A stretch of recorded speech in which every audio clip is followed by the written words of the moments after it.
hacer el esfuerzo por asistir y los que pertenezcan a los departamentos, pues tomarse esa molestia de poder participar con nosotros los logros que tienen en cada lugar. Con ustedes, el doctor Héctor Mora, que desde hace unos años viene coordinando este tipo de eventos. Buenas noches. Bien, buenas noches a todos. Realmente muchas gracias por su presencia y especialmente a Julio y a Carlos que se tomaron el tiempo de venir desde el Petén para participar en esta noche científica. La primera plática la va a dar Julio Vázquez, compañero cardiólogo petenero, quien ya tiene algunos años de estar ejerciendo la profesión allá en Petén. Él nos va a dar una plática sobre actualización de lo que es disautonomía. Entonces, por favor, Julio, pasa aquí al estrado que te queremos escuchar. Muy bien. Bueno, buenas noches, así que muchas gracias a la asociación por la invitación. Pues era una asignatura que tenía pendiente yo de asociarme. Muy bien, vamos a empezar. El tema que voy a hablar, pues, la verdad es que tal vez nos puede dar un poco de sueño, pero hay algo interesante que yo vi en la residencia de cardiología en Guadalajara, y de hecho de eso hice mi tesis, y en los últimos años, desde que hice mi tesis para ahorita, no hay pues mucho nuevo, y aún así se sigue, no se sigue tratando bien. Eh, Como está de moda la inteligencia artificial, le pregunté a la inteligencia artificial qué opina de las disautonomías y tal vez a algunos les moleste, pero eh, pues ahí sí que yo creo que ya todos sabemos que es un trastorno del sistema nervioso autónomo responsable de regular funciones automáticas del cuerpo, como la frecuencia cardíaca, la presión arterial, la respiración y la digestión. Eh, pues en definición, pues estamos todavía, no hay una definición en sí oficial. Les voy a dar un paseo sobre las guías y algunas revisiones que encontré. Pues actualmente dice que el ciclo neurocardiogénico, pues no es una muy buena forma de nombrarlo, porque eh, aparece en la literatura como una alternativa para el síncope reflejo, para el síncope vasovagal, lo que lo hace ambiguo. El término vasovagal es el término más antiguo, más simple, más común y más adecuado. Muy bien. Eh, Nuevamente, me gustó mucho esta clasificación de la inteligencia artificial. Nuevamente, disculpen si no les gusta, pero miren interesante. Vamos a hablar hoy de esos tres tipos, o sea, no vamos a hablar de síncope, pero de disautonomías. Cuando hablamos de disautonomías, está más que todo en las guías de síncope. Síncope cardíaco no vamos a ver hoy, pero sí vamos a ver el síncope reflejo, el ortostático y el postural. La inteligencia artificial lo clasifica en estas tres formas. Y miren lo que dicen las guías europeas. Esta es la clasificación que da. Si se dan cuenta, pues puede confundir. Hay una taquicardia ortostática, una hipotensión ortostática, inicial, la clásica, retrasada, que tarda un tiempo en la neurogénica, la cardiovascular. Esta sigue la clasificación, habla de taquicardia postural ortostática. En sí, si se dan cuenta, es muy general y pues podría confundir. Me gusta más regresar a lo que les comentaba. Ahí refleja ortostática y postural. Me llamó mucho la atención cómo lo clasifica la inteligencia artificial. Pero las guías, eh, las que vimos, bueno, fueran las guías americanas. Las guías europeas la clasifican en reflejas, vasovagal, situacional, síndrome del seno carotidio, la hipotensión ortostática. Pues ellos dan un abordaje, más o menos lo explican de la siguiente forma. Hay cardíaco.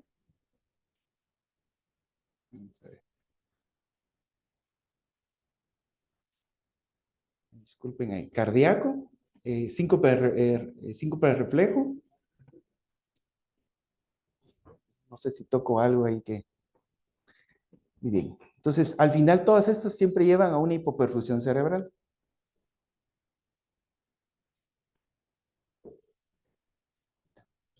Voy a poner por acá. Muy bien, vamos a hablar un poquito de la fisiopatología, así rapidísima, de estas tres. Síncope reflejo, hipotensión ortostática y taquicardia postural. Un poco la fisiopatología, pues sabemos que aquellos pacientes que de repente tienen cuestiones emocionales, recordemos que tenemos un sistema en el seno carotidio que al momento de cambios de gravedad, pues hay un reflejo, ¿verdad? Que automáticamente sube la presión o acelera el corazón al ponernos de pie. Entonces, sabemos que situaciones emocionales pueden disparar. Disculpe que no me funciona el puntero. Vamos a ver aquí. Ahí está. Situaciones emocionales nos pueden afectar un poquito estos reflejos, ¿verdad?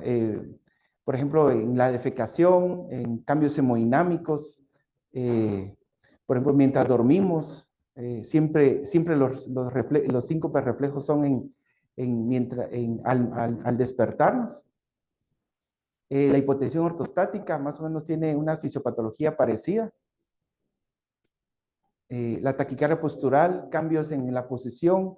Recordemos que la sangre está hacia las venas de las piernas y eso puede generar en cierta manera una hipotensión y una taquicardia refleja, aunque el diagnóstico de taquicardia postural ortostática es taquicardia y en ausencia de hipotensión.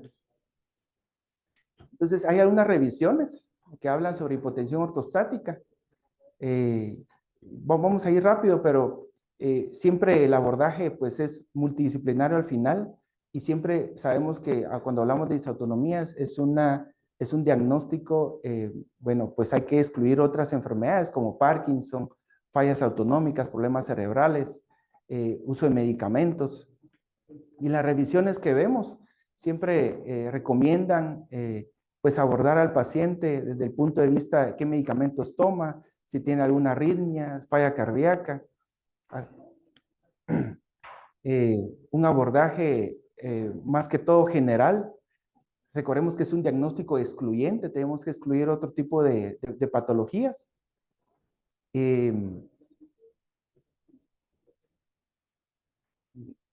Esta es disautonomía de origen cardíaco, insuficiencias cronotrópicas. ¿Y qué manifestaciones podemos tener en las disautonomías? Pues va a depender de taquicardia postural ortostática, hipotensión ortostática o síncope reflejo. En hipotensión ortostática, pues vamos a ver a aquellos pacientes con mareo, debilidad, fatiga, palpitaciones, sudoraciones, náuseas, dolores en diferentes partes del cuerpo relacionados siempre con la disminución del flujo sanguíneo, problemas auditivos, visuales. Hay algunas revisiones que se proponen hacer una clasificación, pero les digo que todo esto todavía no hay algo general. Todo lo que se habla de síncope reflejo, taquicardia postural ortostática, hipotensión ortostática está en las guías de síncope. Hablan de una hipotensión ortostática, por ejemplo, en neurogénica, cardiovascular mixta. Los abordajes que se le dan es cardíaco, mixto o neurogénico. Si se dan cuenta de manera general, esto es un abordaje de cómo se puede abordar la hipotensión ortostática. Perdón por lo cargado de la diapositiva, pero es un reflejo es una forma de cómo lo podemos abordar, ¿verdad? Los síntomas ortostáticos, una toma de signos vitales, descartar qué medicamentos toma el paciente, si ha tenido otros episodios, identificar alguna causa, hacer la maniobra de TIL, o sea,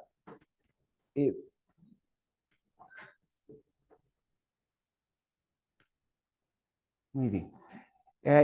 Otras revisiones hablan sobre taquicardia postural ortostática, algunos criterios diagnósticos, aumento de la frecuencia cardíaca más de 30 a los 10 minutos de estar parados, y pues hablan de muchos otros síntomas. Y pues en tratamiento hay diferentes medicamentos que yo creo que si les pregunto a ustedes qué dan para una hipotensión ortostática o qué recomiendan, pues muchos me pueden mencionar ciertos medicamentos en gotas que podemos usar para que suba la presión. Otros podemos decir, bueno, fluorocortisona, que no sé si hay en Guatemala. Algunos otros medicamentos. Pero si les preguntamos a uno de ustedes, ¿Qué hacemos en estos casos? Pues muchas veces nos vamos hacia acciones no medicamentosas. Por ejemplo, esta es una revisión de algunos medicamentos usados, el Octreotide, la desmopresina, la fluorocortisona, como les mencionaba.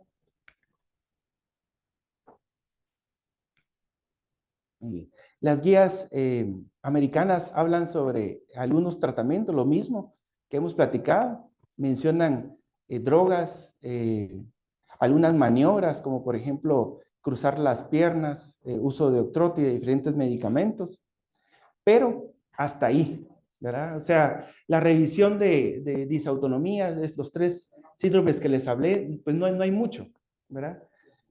Yo creo que lo que yo les vengo a hablar hoy es de un abordaje no farmacológico.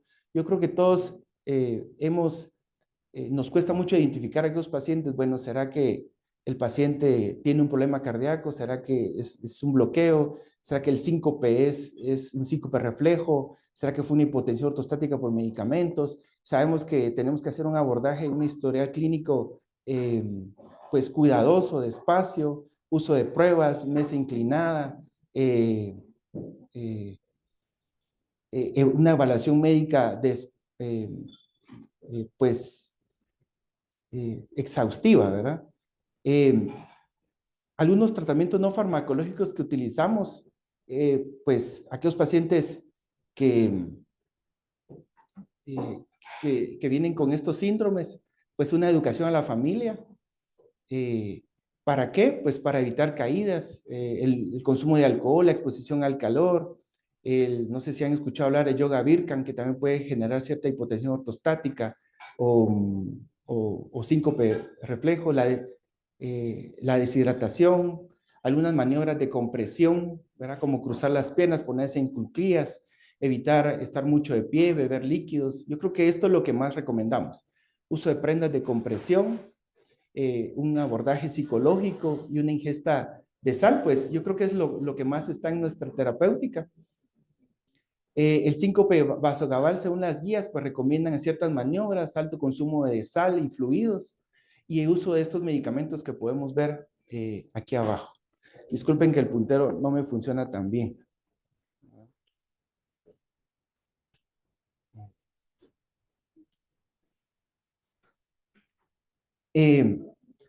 Pues algunos abordajes en estos pacientes, pues una educación, en un estilo de vida, medidas en el estilo de vida, hidratación, al reducir algunos dosis de medicamentos, ¿verdad? Uso de medidas compresivas, maniobras, la prueba de inclinación, pues algunas indicaciones en aquellos pacientes, ¿verdad? Esto es lo último que hay en las guías 2018-2017, algunas maniobras para evitar el síncope reflejo, hipotensión ortostática o taquicardia postural ortostática. Muy bien. Pero, sin embargo, me quiero enfatizar un poquito en lo que es rehabilitación, ¿verdad? Yo creo que lo hacemos muy poco y hay mucho, bueno, no tanto que se ha estudiado. Este es un estudio publicado ya de hace mucho tiempo, donde podemos ver que se empezó a estudiar la variabilidad de la frecuencia cardíaca en aquellos pacientes con problemas de disautonomías. Algunos estudios en donde se dieron cuenta que al momento de poner en rehabilitación al paciente con ciertos ejercicios, había mejoría en los síntomas y en la variabilidad de la frecuencia cardíaca. Este otro estudio muestra cómo la intolerancia ortostática mejoró en aquellos pacientes que se sometieron a un entrenamiento de ejercicio. Aquí podemos ver cómo el volumen minuto en estos pacientes aumentaba antes y después. Había significancia estadística. Este estudio utilizó una forma de medir el volumen plasmático con un método dilucional, donde después de haber sometido a los pacientes a cierto ejercicio por 2-3 meses, se miraba cómo el volumen plasmático aumentaba en estos pacientes. Este es el plan de ejercicios que utilizaron en ese estudio de rehabilitación. Esto ya es muy antiguo, más o menos 2011, que este estudio.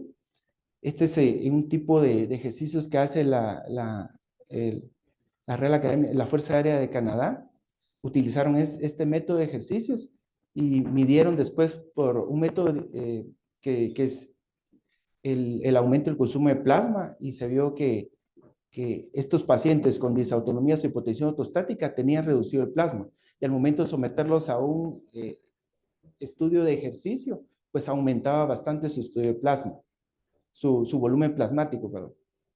Este es otro estudio que se hizo, este es uno de los más famosos, donde se hizo, se estudió la taquicardia postural ortostática. Recordemos que es una parte de las disautonomías por posición, donde el paciente, luego de estar en pie 10 minutos, aumenta su taquicardia, no llega a la hipotensión, pero este estudio se preguntó si la atrofia cardíaca era la causa de este síndrome. Y pues se dedicó a estudiarlo.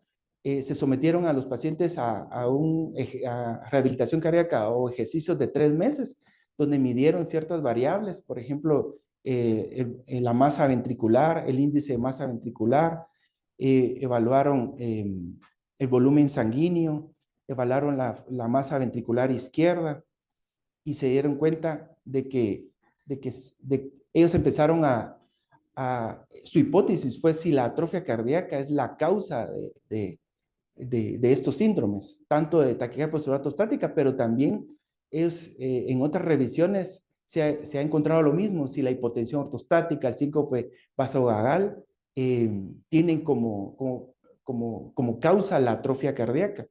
Entonces estudiaron ciertas variables, hicieron, por ejemplo, acá, el volumen sanguíneo de los pacientes, igual con métodos dilucionales, la masa ventricular de los pacientes, y antes y después del ejercicio podemos ver, disculpen el puntero que no me funciona, pero podemos ver aquí abajo cómo hay una mejoría tanto en la masa ventricular como en volumen sanguíneo después del programa de entrenamiento.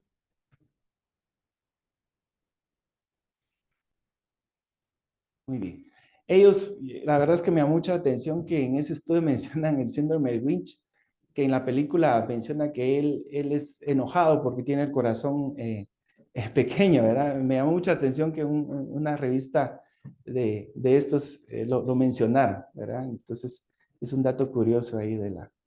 Hay otros, se han hecho más estudios, programas de entrenamiento. Recientemente se puso de moda el COVID y muchos pacientes con hipotensión ortostática, con ciertas disautonomías.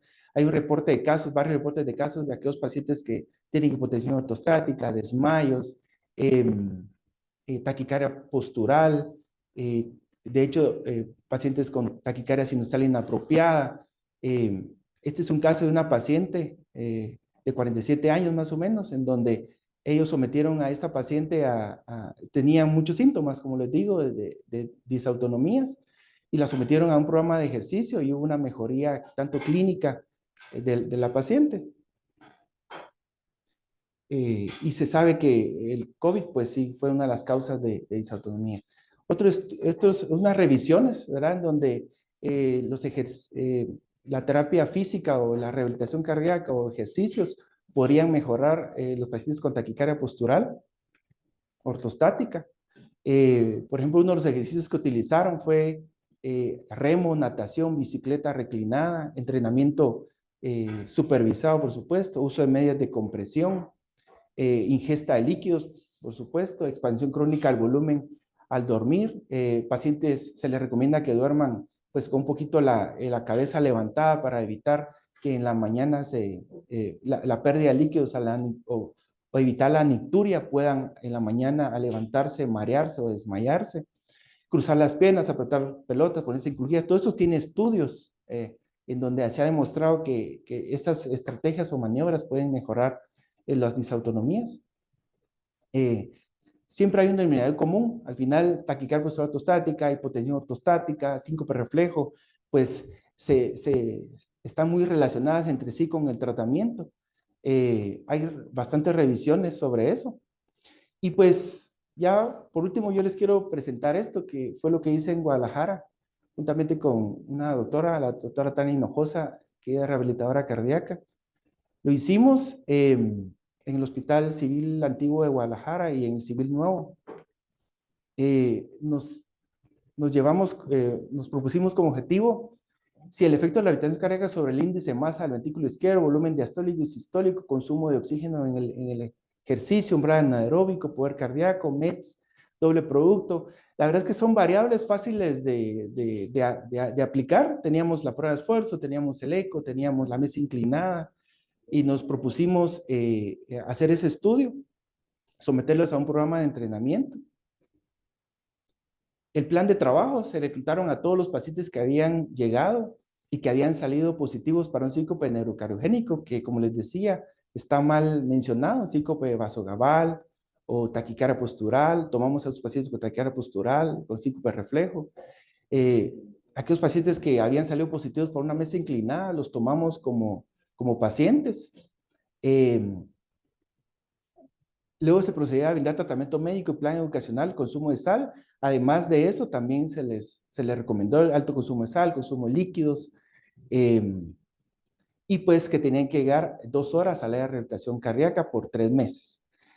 Se sometieron a ejercicios isométricos y isotónicos, terapia nutricional, atención psicológica. La verdad es que el lugar tenía nutrición, tenía culturas físicas, le llaman a los que entrenan, en México le llaman así a los que entrenan a las personas. Los ejercicios consistían en un programa de 6 horas a la semana, hasta completar 30 sesiones de 2 horas cada una. Se les hizo el ecocardiograma al inicio, una prueba de esfuerzo. Se le usaron test psicológicos, se midió la ansiedad, la depresión, ¿verdad? Calidad de vida, apoyo social. Al terminar el tratamiento se volvieron a tomar nuevamente esos parámetros y se compararon. Muy bien, incluimos a todos los pacientes mayores de 18 años, excluimos a los pacientes diabéticos. Yo creo que estamos acostumbrados a ver los pacientes diabéticos, hipertensos, con Parkinson, que utilizan medicamentos, que utilizan medicamentos hipotensivos, pues esos obviamente los excluimos porque tomamos exclusivamente disautonomías en aquellos pacientes que no tenían estos factores de riesgo, como diabetes y Parkinson. Pacientes que retiraron su consentimiento, por supuesto, pacientes que tenían cardiopatía isquémica o falla cardíaca, esos los excluimos. Tomamos exclusivamente ese grupo de pacientes, ¿verdad? Que sabemos que en la clínica nos dan que pensar, nos ponen ahí a un buen plan educacional, que llegan los padres, mire qué le pasa a mi hijo que se desmaya. Bueno, ahí sí que tomamos ese grupo de pacientes difíciles. Les digo porque yo creo que todos hemos pasado esa experiencia de tratar las disautonomías, ¿verdad? ¿Qué ejercicios se le hicieron? Bicicleta inclinada, ejercicios aeróbicos en posición sentada. Por supuesto, no los queríamos desmayar ahí. Natación, ingesta de líquidos, terapia psicológica y una guía nutricional. Nos propusimos esta hipótesis si tenía algún efecto positivo en los parámetros físicos anatómicos en el corazón del paciente.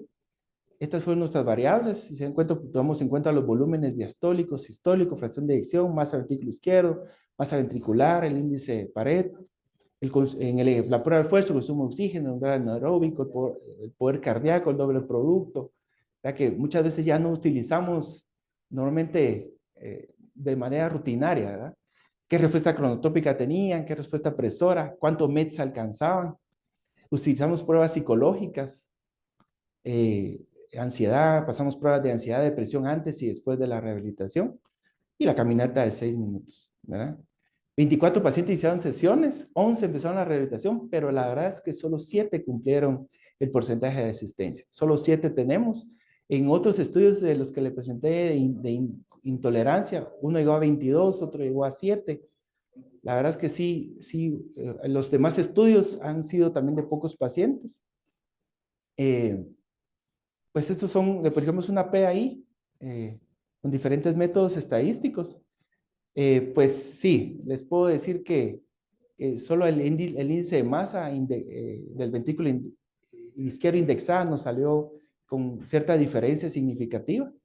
De ahí tenemos el poder cardíaco, que sí, los pacientes lograron mejorar su poder cardíaco. Nuevamente, disculpen el puntero, que no me funciona. El tiempo máximo de ejercicio, si se dan cuenta, pues sí, el paciente ya toleraba un poco, después del procedimiento, el ejercicio. Una respuesta con, bueno, pues solo ahí sí que lo significativo, ¿verdad? Miren los test psicológicos, interesante, el puntaje de ansiedad mejoró. la depresión, el puntaje de depresión mejoró. Bueno, perdón, el puntaje de depresión no, solo el puntaje de ansiedad. En la caminata de 6 minutos, los pacientes pues ya podían tener una mejor tolerancia al ejercicio. Algunos, para que lo puedan visualizar mejor, el índice de masa indexada del ventrículo izquierdo, ¿verdad? Tanto antes y después, fracción de eyección, pues no hubo mayores cambios. El consumo de oxígeno, ¿verdad? El consumo de oxígeno sí hay una mejoría. El poder cardíaco, como podemos ver, sí mejoró su poder cardíaco después de los ejercicios. La ansiedad. Y tal vez aquí no lo menciono, pero la mejoría clínica del paciente es lo que uno ve mucho.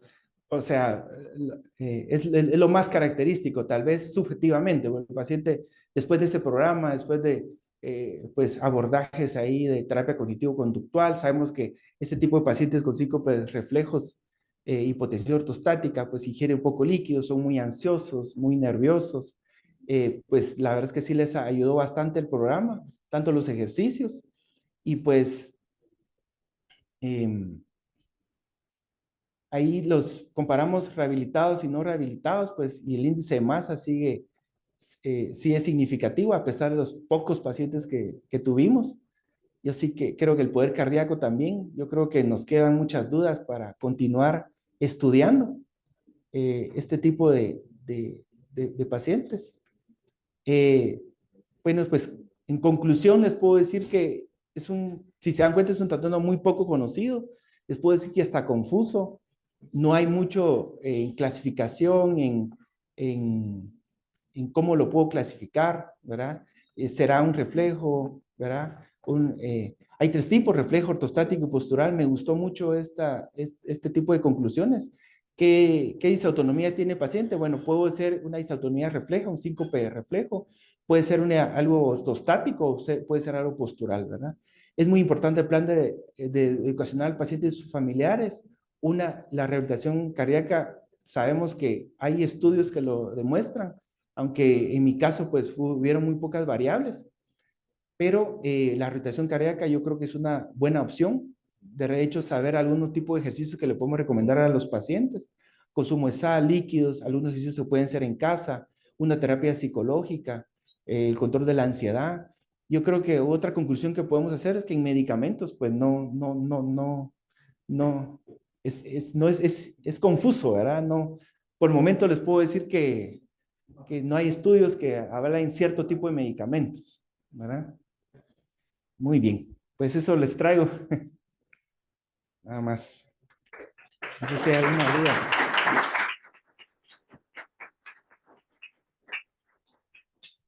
Muchas gracias, Julio. Realmente ese es un tema difícil de abordar porque hay pues, poca información, poca y mucha, pero muchas gracias por tu plática. Vamos a dejar las preguntas para el final, ¿verdad? Para dar paso a la siguiente parte de la noche que está a cargo de Carlos.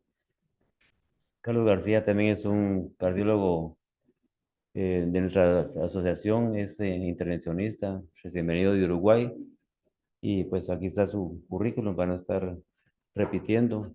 Y nos va a dar la experiencia que están tenido ahorita, digamos, en el Petén, con la apertura de la sala de hemodinamia, pues que es interesante, pues que ahora tengamos ya también en el norte de Guatemala este tipo de herramientas. Solo antes que Carlos hable, en la entrada había una hojita donde pueden ustedes, digamos, hay un código QR para que ustedes puedan, digamos, sacarlo y poder, digamos, tener acceso, digamos, a las horas crédito. Y a los que están también conectados en línea, en el link que se mandó, digamos, a través de la invitación, también pueden accesar para tener, digamos, opción a las horas crédito. Carlos, por favor. Bueno, buenas noches.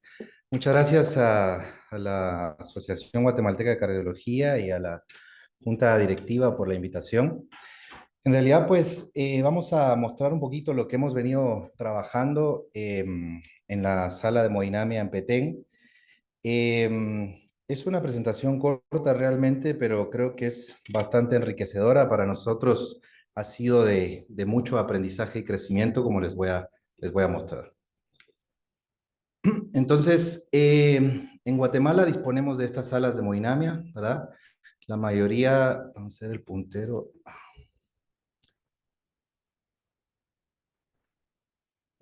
Ahora sí. No tengo puntero.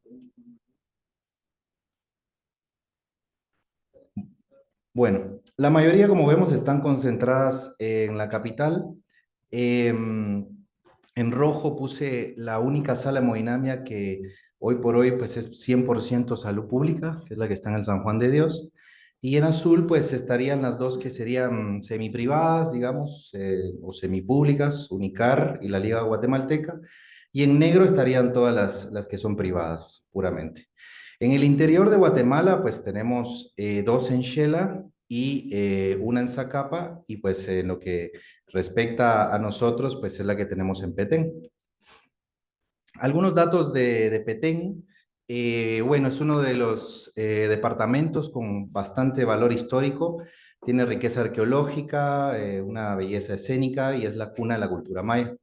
Eso hace que pues sea un departamento que va en crecimiento exponencial y también con mucho turismo, ¿verdad? Es el departamento más extenso del país, conocido como el pulmón de Guatemala y Centroamérica. Tiene transporte terrestre y aéreo. Eso ha facilitado también pues la dinámica en el crecimiento, ¿verdad? Que hoy por hoy pues tiene casi 5 vuelos por día, tanto de ida como de vuelta.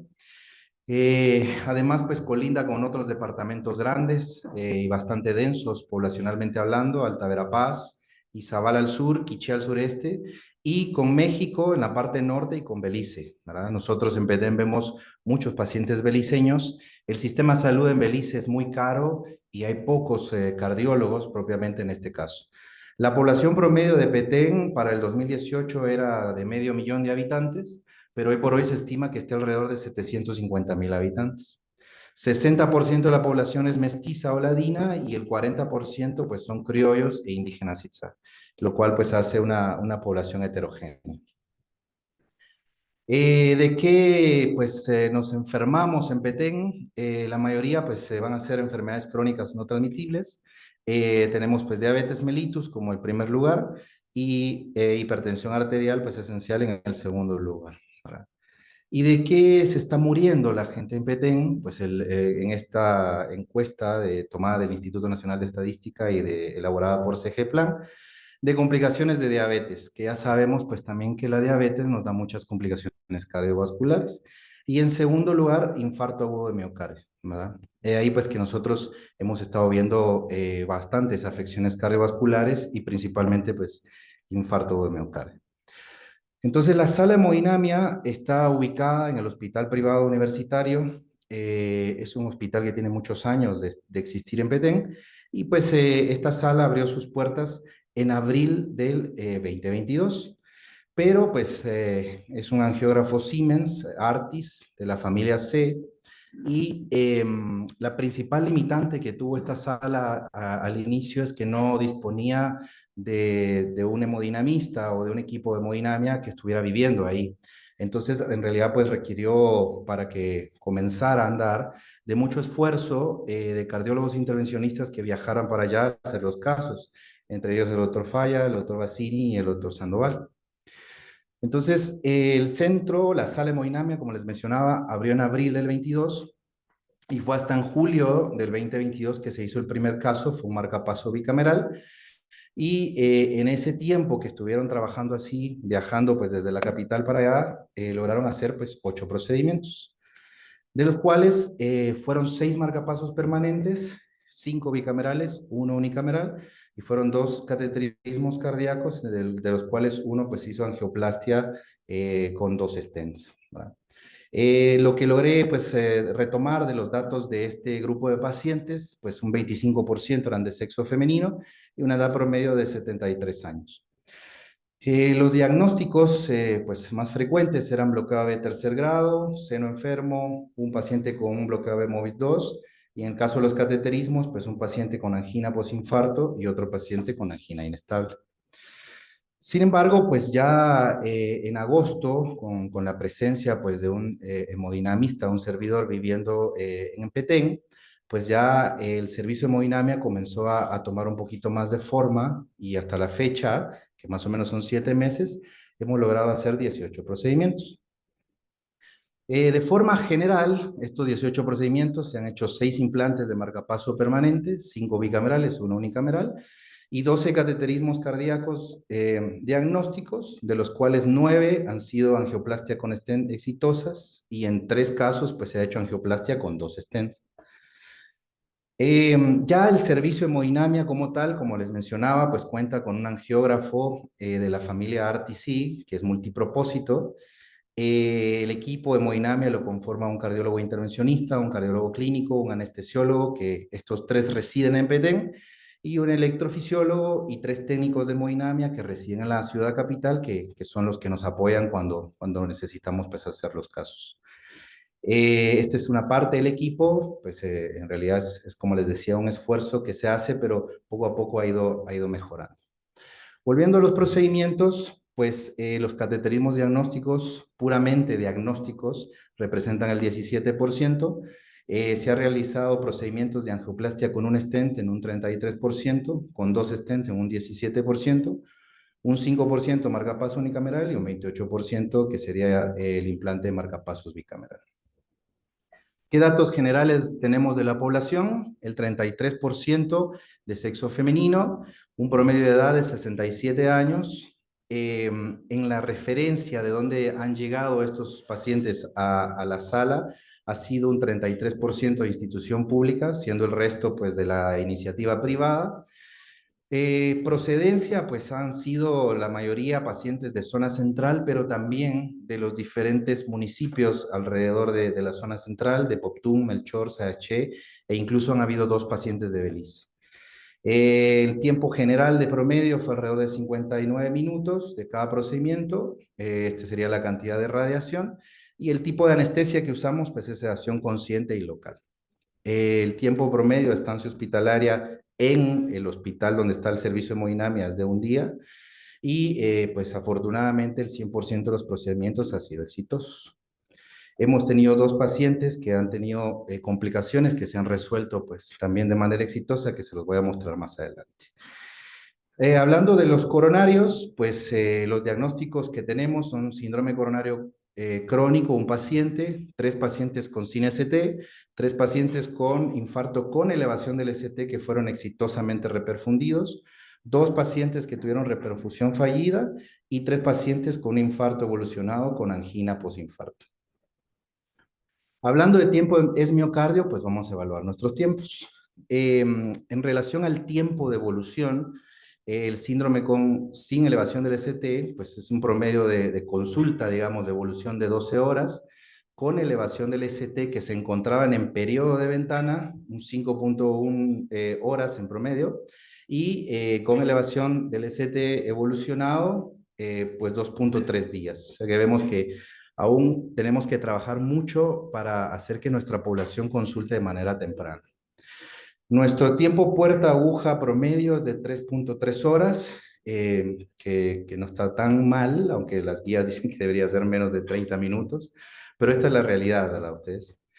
La tasa de éxito de trombolisis es del 60%, que también está bastante apegado a lo que yo he revisado en la literatura nuestra guatemalteca, que anda alrededor de 65 o 67%.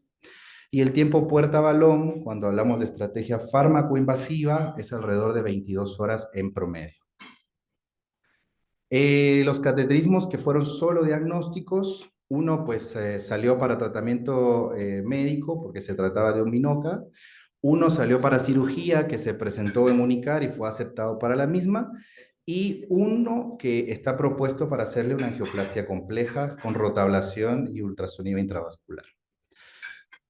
Hablando de las angioplastias, a 6 pacientes se les hizo angioplastia exitosa con un stent, a 3 pacientes con 2 stents. En total, pues los pacientes a los cuales se les trató un vaso fueron 8, y a los pacientes a los que se les trató 2 vasos, pues fue 1. Y hablando de los tipos de lesiones coronarias que hemos tratado, volviendo a esta evaluación cualitativa de la AJA, en la cual pues el tipo A, digamos que es una lesión menos compleja, y siendo tipo C, pues es más compleja. hemos hecho, pues la mayoría de los pacientes son lesiones tipo A, y tuvimos un paciente que tenía una lesión en la ascendente anterior muy calcificada y extensa que requirió de un par de horas de trabajo. Como mencionaba, tuvimos un paciente que se complicó de los coronarios, hizo un taponamiento cardíaco post-angioplastia. Esto se presentó 48 horas después de la misma y fue resuelto, pues afortunadamente, de manera exitosa con pericardiocentesis. Ahora, yendo a la parte de marcapasos, pues han sido un 83% bicamerales y un 17% unicamerales. Los diagnósticos, seno enfermo y bloqueo de tercer grado, los más frecuentes, y un par de pacientes con taquibradi y con FA lenta. También pues hubo una complicación en los pacientes de marcapaso, es un taponamiento que se presentó hasta 6 días después, que también fue resuelto de manera exitosa con pericardiocentesis. Pensamos en la evaluación en retrospectiva, que pues fue el cable ventricular, que ha de haber hecho una lesión muy leve y por eso se presentó hasta 6 días después. Y bueno, en la evolución de los pacientes, pues por ahora, gracias a Dios, todos los pacientes están vivos, todos los pacientes están en clase funcional 1 o 2 y algunos muy bien, como este señor que tiene 77 años. Este es su hueco un mes después de un infarto inferior que fue reperfundido con alteplasa y luego se le puso un stent en la coronaria derecha. Entonces, hemos ido aprendiendo pues de lo que venimos haciendo y hacia dónde queremos ir. Ahora pues ya hay 3 cardiólogos en el área de Petén. Antes el doctor Vázquez estaba muy solitario y ahora pues hemos ido conformando un trabajo en equipo y tenemos pues una visión, ¿verdad? Nuestra principal pues visión por ahora es tratar de disminuir la mortalidad de infarto agudo de miocardio, que en Petén, según las estadísticas, es alrededor del 20%. Y hemos tomado pues modelos como la iniciativa Stent for a Life y la iniciativa Código Infarto de nuestra hermana República de México, y pues ideamos algo que se llama Red de Infarto Petén, que leyendo un poquito de las redes de infarto, pues vamos a ver que hay 2 tipos de redes, y la nuestra pues la basamos en esta que se llama Hub and Spoke, en la cual pues en el centro está nuestra sala de hemodinamia, en alrededor, en la línea celeste, están los centros que disponen de fibrinolíticos, y en la roja están los centros más a la periferia que no disponen de fibrinolíticos. Entonces hemos estado dando varias charlas de cómo tratar de implementar esta red de infarto. Hemos ido a los municipios de Sayaché, Melchor y Poptún, que probablemente son los más grandes, y hemos tratado de abrirnos hacia los médicos generales, los médicos de atención primaria, para que ellos puedan comentarnos inmediatamente cuando tengan algún paciente que tengan sospecha de infarto. Y para esto, pues, creamos un grupo que en este momento, pues, lo creamos de WhatsApp, en el cual, pues, la idea es esa, ¿verdad? De que el médico, pues, que tenga sospecha de un infarto, pues, pueda consultarnos rápidamente y podamos ayudar a canalizar, digamos, la referencia rápida para tratar de hacer reperfusión lo más rápido posible. ¿Qué otros objetivos tenemos? Pues avanzar en las terapias endovasculares. Afortunadamente para el día de mañana tenemos programada nuestra primera angioplastia compleja, en la cual vamos a usar rotablación y IVUS en un paciente con una anatomía coronaria bastante severa que se rehúsa a cirugía. Y pues estamos también tratando de ver si entrar en el campo de la neurointervención. El doctor Murga, que es un neurointervencionista conocido, pues está ampliando su posibilidad de poder ir a Petén, y también pues acercarnos a la parte del diagnóstico y tratamiento de enfermedad arterial periférica. Además, pues también tenemos un técnico, digamos, que inscribimos en un curso formal para su formación en hemodinamia, que es avalado por Solasi y por el Colegio Argentino de Cardiología, para nosotros ir formando ya nuestro equipo que reside propiamente en Petén. Próximamente, pues como reza nuestro lema de la San Carlos, ¿verdad? Ir y enseñar a todos, pues vamos a hacer nuestro primer simposio cardiometabólico en Petén, que les vamos a hacer llegar la invitación pues posteriormente. Así que ya para ir terminando, no importa que vayas despacio, siempre que no te detengas, como dice Confucio, y pues gracias. Recordar pues que todo esto es un trabajo en equipo, que ese es fundamental pues para que todo vaya caminando hacia la mejoría. Así que muchas gracias. No sé si tienen algún comentario o aporte.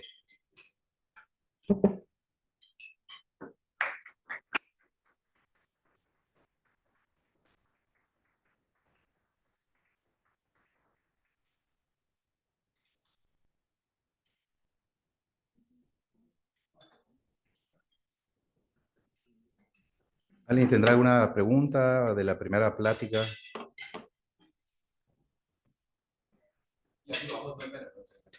Primero felicitarlos porque tengo usualmente felicitarlos por el esfuerzo, especialmente de cardiólogos jóvenes como ustedes que van a hacer crecer el departamento de Petén. Pero me gustaría saber su experiencia actual, doctor, sobre los pacientes que ha ido detectando o le han consultado por síncopes vasovagales, reflejos, hipotensión ortostática, ya radicando usted en Petén. ¿Qué tanto han respondido a las maniobras que muy bien explicó? Pues, yo creo que el plan educacional es la clave, doctor, porque esos pacientes nunca les vamos a recomendar que salgan a correr, ¿verdad, doctor? Mejor vayan, hagan natación, 4 o 5 litros de agua al día, con una pizca de sal, es mi recomendación. Que si se siente, que mire, algo muy interesante, esto no lo dije, pero un tratamiento es reconocer el síntoma. Si yo empiezo a ver borroso, me tengo que sentar o me tengo que acostar, levantar las piernas o agachar o en cuclillas, ¿verdad?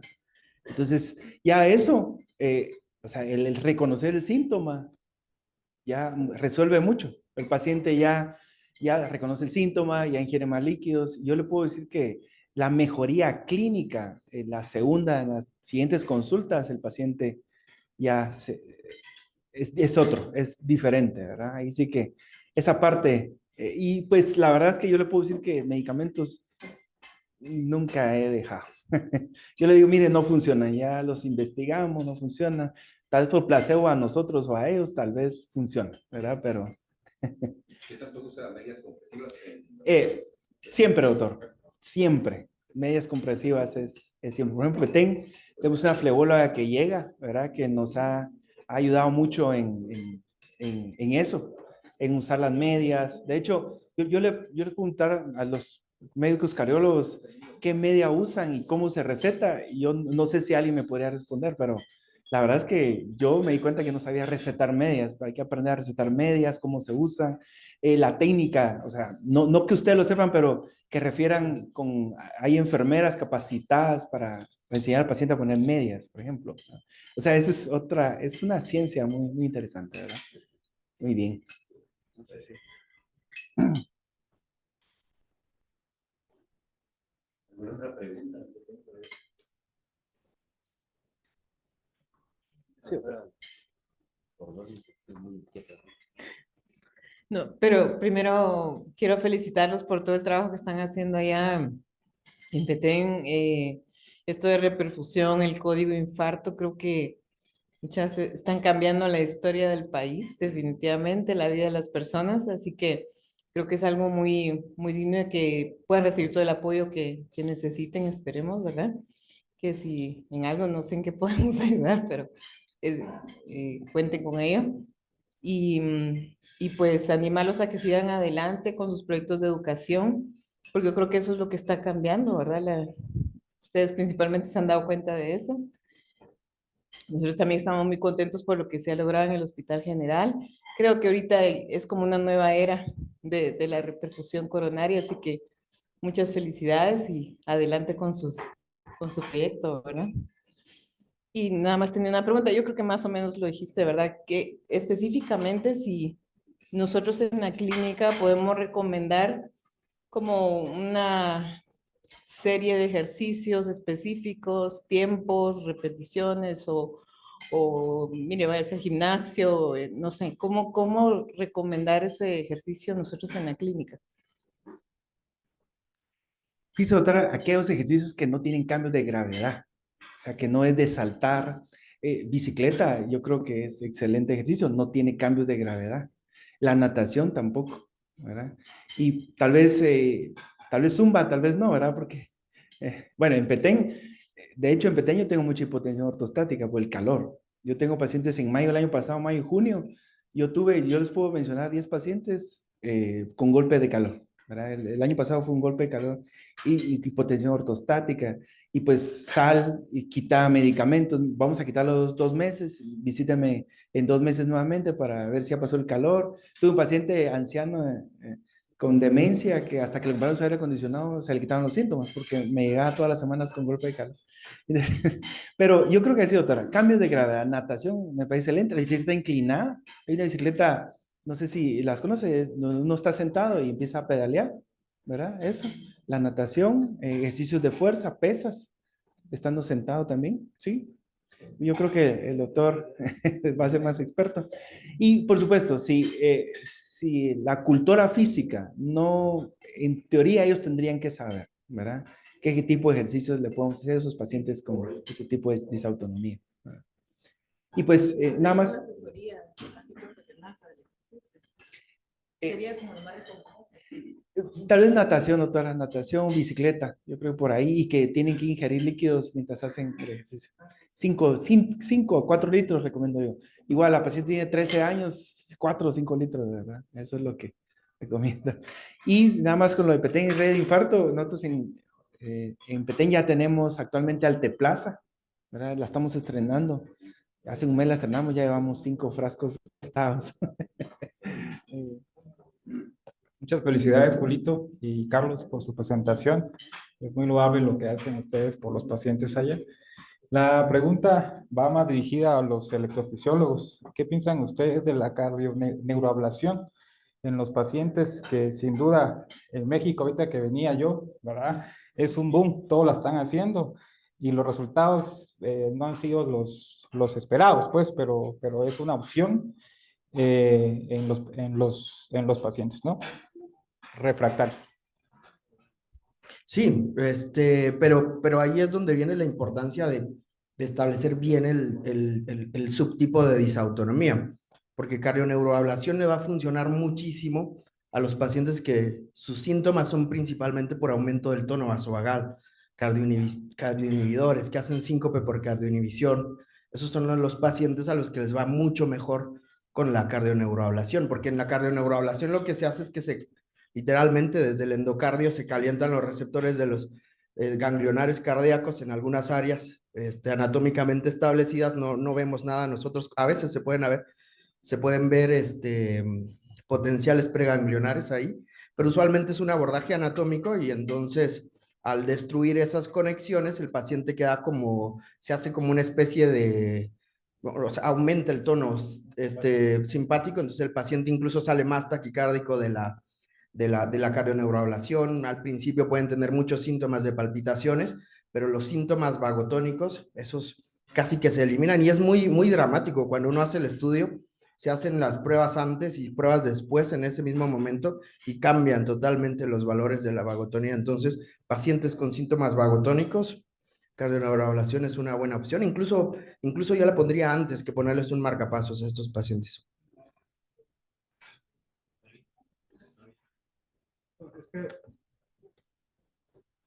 Pues mira, pues yo tengo una cuestión ahorita, tal vez por el tipo de pacientes que veo yo, son más que todo del Seguro Social. Gracias. Pero nosotros somos, al menos yo soy muy en base a los estudios, en base a recomendaciones internacionales. Entonces son estudios experimentales, ¿verdad? Que es recomendación de expertos en casos refractarios. Entonces, en estos tiempos en donde estamos tan escrutinados desde el punto de vista, bajo tanto escrutinio de la cuestión legal, yo no me iría tanto así, ¿verdad? Tuvimos una paciente justamente del Seguro Social que llegó pidiendo cardioneuroablación, ¿verdad? Entonces, ¿cómo le íbamos a hacer cardioneuroablación si no era algo recomendado en guías internacionales? Si no habíamos hecho casos acá todavía en Guatemala. Entonces, yo creo que pues, así como Petén está creciendo, pues nuestras instituciones están creciendo, pero lamentablemente estamos a años luz de nuestro hermano, ¿verdad? País de México, que nos lleva a una gran distancia. Entonces, tenemos que ir acortando ¿verdad? La distancia poco a poco, ¿verdad? Ahí sí que innovando, pero pues en este caso, pues me reí cuando hice la pregunta porque dije, va a salir. va a salir la pregunta. Entonces, todavía no tenemos, ¿verdad?, el equipo para hacerlo, ni las recomendaciones internacionales, ni hacemos un lugar de investigación como para meternos a hacer eso, desde mi punto de vista, ¿verdad? Y lo más importante en la disautonomía es comprender al paciente, ¿verdad? Porque a él le molesta, pero uno no, ¿verdad? Entonces, el darle el apoyo como médico, el apoyo psicológico en los casos y las medidas, pues, farmacológicas que exista la posibilidad de darles, ¿verdad? Algunos pacientes han ido a México a conseguir fludrocortisona, otros han conseguido midodrina en Estados Unidos y ahí la han ido librando, ¿verdad? Es importante decirles que a pesar de que se siente feo, ¿verdad? No conlleva un riesgo de muerte, ¿verdad? Mayor que el riesgo de muerte que tenemos todos. ¿Verdad? No se va a morir de disautonomía, se va a sentir feo, pero no va a morir si en realidad es una disautonomía. Ya si tiene otro tipo de taquicardias, pues ya es otra historia, ¿verdad? Si estructuralmente tiene algo, pero si es una disautonomía, no se va a morir de eso, ¿verdad? Y pues cuando a nivel internacional pues ya tengamos la evidencia, pues créanme que vamos a intentar acá con los compañeros, pues pegarnos un poquito a cómo están en el extranjero. Para complementar esto que están hablando, es cierto, no hay tanto soporte científico hasta el momento. Dicho sea de paso, igual de las experiencias que a cada uno nos ha tocado, a lo que, digamos, se puede dar mayor enfoque es lo que decía Hernández al principio. La mayoría de pacientes en los que se ha visto una mejoría son los pacientes que tienen más bradicardia, por ponerlo en palabras sencillas. O sea, los pacientes que, digamos, esto también espero yo, tal vez ustedes también me pudieran apoyar con esto de sobre todo las pruebas de mesa inclinada, porque tampoco son para todos. Los que tienen una respuesta más pronunciada, a mí el paciente que me tocó hacer, el que ha tenido una pausa mayor en una mesa inclinada fue de 20 segundos y uno la siente como 2 horas, ¿verdad? Pero fue el paciente que mayor o mejor respuesta tuvo a una cardioneurologación. Entonces, claro, no nos podemos basar en un paciente y demás, pero la mayoría, digamos, tienden a hacer ese consenso, que el que tiene más respuesta vagotónica es el que responde mejor. Y, digamos, en relación a esto de la prueba de mesa inclinada, tal vez si también ustedes pudieran apoyar sobre qué piensan sobre el hecho de hacerla con todos los pacientes que, bueno, o sea, no tienen una respuesta como tal de no es neurogénico o de plano no metabólico, alguna cuestión relacionada, porque he estado notando ahorita que regresé que no sé si ya se ha comportado así, pero hay mucho paciente que llega a consultar, mire, es que me dijeron una mesa inclinada y de una vez, es que creo que tengo esto porque ya leí y una mesa inclinada, entonces ya llegan con la orientación de una mesa inclinada y sabemos perfectamente que incluso hasta 40% está escrito en la literatura de los pacientes que tienen respuesta positiva, entre comillas, a una mesa inclinada, no es que necesariamente tengan disautonomías, ¿no? Entonces, ¿qué piensas sobre el realizarla de rutina para los pacientes que tienen este tipo de síntomas? Yo creo que no, o sea, yo creo que la mesa inclinada es una tortura disfrazada, ¿verdad? Porque pues el paciente realmente siente feo y, ¿verdad? La información se puede ser recabada con una buena historia clínica, ¿verdad? Entonces, el Holter también ayuda, ¿verdad? Pero llevando pues el control del diario de síntomas, el presionar el botón, ¿verdad? Y ahí sí que pues, si el síntoma se relaciona a una bradicardia, a una taquicardia, ya uno le muestra al paciente su síntoma se debió a esto. Y la mesa inclinada, pues, para casos extremadamente dudosos, pues, hay que hacerla. Una limitante acá en Guatemala, al menos donde yo la hago, que pues, es una institución semiprivada, como dicen acá, el tiempo que recupera la posición es muy lento, pues, o sea, entonces ya cuando se van ahí uno tiene que ir haciéndolo para abajo porque, ¿verdad? Entonces debería de bajar en menos de 15 segundos. El monitoreo debería ser un monitoreo con una continuo, en lo que lo agarras. Entonces, y sí que hay que saber adaptar medicina basada en la existencia a veces, ¿verdad? Entonces, esas son las cuestiones. Por eso yo realmente de mesas inclinadas yo casi no pido, ¿verdad? Y las que se hacen son las que solicita algún otro colega porque tiene alguna duda, generalmente neurólogos, ¿verdad? Y ahí pues sí ayuda para decirle al paciente, mire usted, lo que sintió se debió a esto, ¿verdad? Y tuvo un POTS, tuvo una hipotensión ortostática, tuvo un síncope mixto, ¿verdad? Pero pues yo realmente de rutina no la hago, prefiero irme al Holter, ¿verdad? Ya sea de 1 o 2 días, que es más tolerable, y pues correlacionar ahí con el diario de síntomas y que me apachen el botón para que realmente sepamos qué tiene, ¿verdad?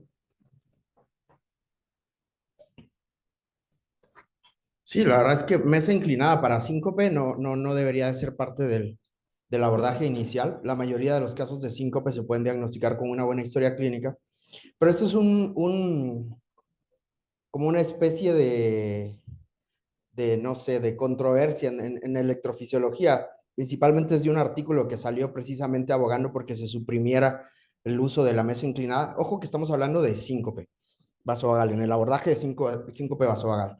Para el abordaje de síncope vasovagal, luego a los europeos no les gustó y pusieron cartas al editor, hay como 3 cartas al editor respondiendo a ese editorial, y luego hay un artículo que dice mesa inclinada todavía es un método diagnóstico útil.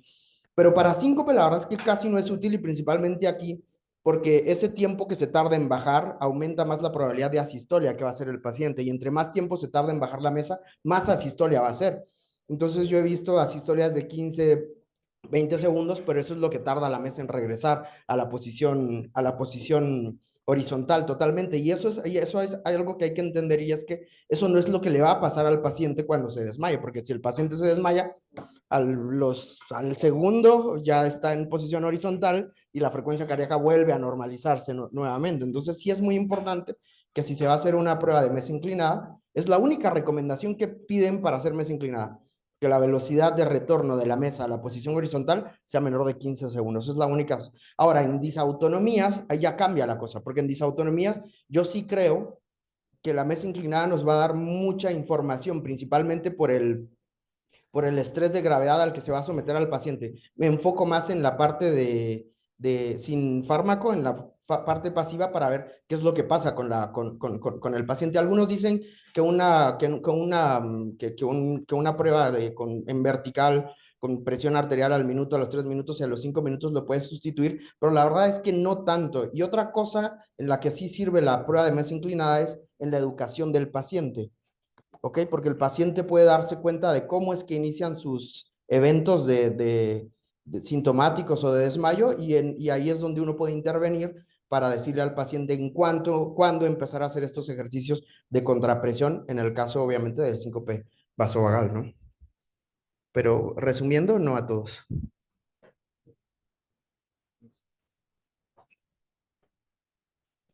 Bien, no sé si hay alguna otra pregunta.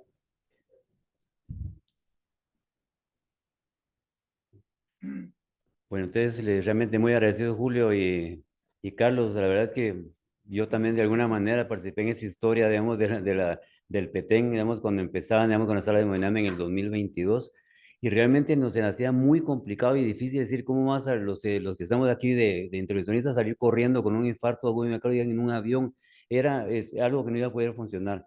Y el año pasado casi se cierra esa sala de hemodinamia, porque no había realmente la manera de cómo echar a andar, pero con Julio y con Carlos, pues que yo realmente pensé que Carlos nunca se iba a regresar de Uruguay, allá lo querían y y no lo querían dejar venir, pero contra todo lo que yo pensé se vino y creo que eso es una de las llaves del éxito de que esta unidad también esté, digamos, yendo para adelante y también, por supuesto, con el apoyo de Julio Vázquez, que también como buen petenero, pues es muy conocido allá y muy querido, así es que a los dos muchas felicitaciones que realmente hicieron lo que pues nosotros no habíamos podido hacer nunca, ¿verdad? Porque era complicado, digamos, que nosotros, digamos, lo hiciéramos desde aquí de Guatemala, ¿no?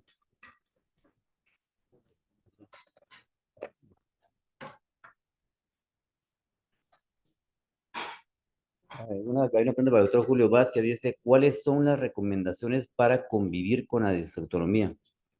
El doctor Jorge Vargas hace esa pregunta. Muy bien. Bueno, en respuesta ahí al doctor, Yo creo que el plan educacional, doctor, como lo platicamos, ¿verdad? El plan, un buen plan educacional tanto a la familia como al paciente, enseñarle algunas técnicas, reconocer el síntoma, ponerse en cuclillas, acostarse, ingerir 4 o 5 litros de agua, una terapia psicológica, porque la mayoría son pacientes muy ansiosos. Recordemos que la disautonomía es un diagnóstico de exclusión, hay que descartar otro tipo de enfermedades como las que ya platicamos, hacerle su ecocardiograma siempre a los pacientes, su Holter, una prueba de esfuerzo, un buen historial médico, como dijeron, y pues para fines prácticos ponerlos a nadar a los pacientes, ingerir agua y evitar los ejercicios de gravedad. Muy bien. Bien, pues muchísimas gracias por su asistencia. Anelisa, me parece que quiere dar un mensajito ahí de Asofarma. Y desde allá también muchas gracias por tu apoyo. Gracias. Doctores, buen provecho. Pues solamente darle las gracias. Para Asofarma es un gusto estar de regreso en la reunión de la asociación, de cardiología. Nos encanta estar aquí y continuar de esa forma con su proceso de educación médica continua. Tengo que hacer un comercial, así que a nombre de la familia Iltux, pues darle las gracias y recuerden 12 presentaciones, una para cada paciente y otro producto que nos acompaña esta noche es Colmive, 20-10 y 10-10. Gracias, qué bueno que nos acompañan y qué bueno que se reunieron hoy tantos a darle la bienvenida a ustedes. Así que doctor Vázquez, doctor García y todos, gracias, doctor Mora, Marisol, doctor Jase, por tomarnos en cuenta. Y es un gusto para nosotros. Buenas noches y buen provecho. La próxima reunión es el 8 de abril, es sobre hipertensión pulmonar, es a cargo del doctor Diego Ramírez. Pues están cordialmente también invitados y buen provecho y muchas gracias.